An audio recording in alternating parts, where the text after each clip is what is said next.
మొన్న హైడ్రా, నిన్న మూసి ప్రక్షాళన, నేడు మిస్ వరల్డ్ పోటీలు తెలంగాణ పేదల బతుకుల పాలిట శాపంగా మారాయి.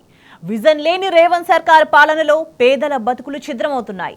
6 గ్యారంటీల మోసంతో గద్దెనెక్కిన కాంగ్రెస్ సర్కార్ తెలంగాణ ప్రజలను అరిగోస పెడుతుంది.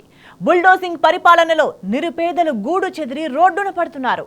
రాష్ట్రంలో ప్రజలు ఆగమైతున్నా పట్టించుకోని సర్కార్ అందాల పోటీల కోసం వందల కోట్లు ఖర్చు పెడుతుంది. మిస్ వరల్డ్ కంటెస్టెంట్ల పర్యటనల నేపథ్యంలో తాజాగా రాష్ట్రంలో పలు జిల్లాల్లో బుల్డోజర్లు విధ్వంసం సృష్టించాయి. వరంగల్, నాగర్ కర్నూలు జిల్లా కేంద్రాల్లో చిరు వ్యాపారులు పేదల ఇండ్లను నేలకూల్చాయి. శ్రమైక జీవన సౌందర్యానికి తెలంగాణ నిదర్శనం. కార్మికులు, కర్షకుల చెమట చుక్కలను ప్రేమించిన నేల తెలంగాణ. అన్నదాతల స్వేదంతో తడిసి పులకరించిన గడ్డ తెలంగాణ. శ్రమ జీవన సౌందర్యానికి ప్రతీకగా నిలిచిన తెలంగాణలో నేడు ప్రపంచ సుందరి పోటీలతో ఓ వికృత చిత్రం కనిపించింది. సుందరిమణులొస్తున్నారని రోడ్డు పక్కన చిరు వ్యాపారం చేసుకునే పేదలపై సర్కారు ప్రతాపం చూపించింది. వారిలో ఎక్కువగా పల్లెల్లో కాయ కష్టం చేసుకుని తమ పొలాల్లో పండించుకునే కాయగూరలు అమ్ముకునేవారే.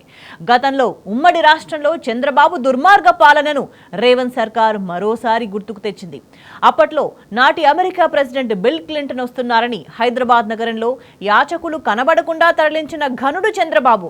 సరిగ్గా ఆయన శిష్యుడు రేవంత్ రెడ్డి సైతం నేడు అందాల పోటీల పేరుతో పేదల బతుకుల విధ్వంసానికి పాల్పడ్డాడు.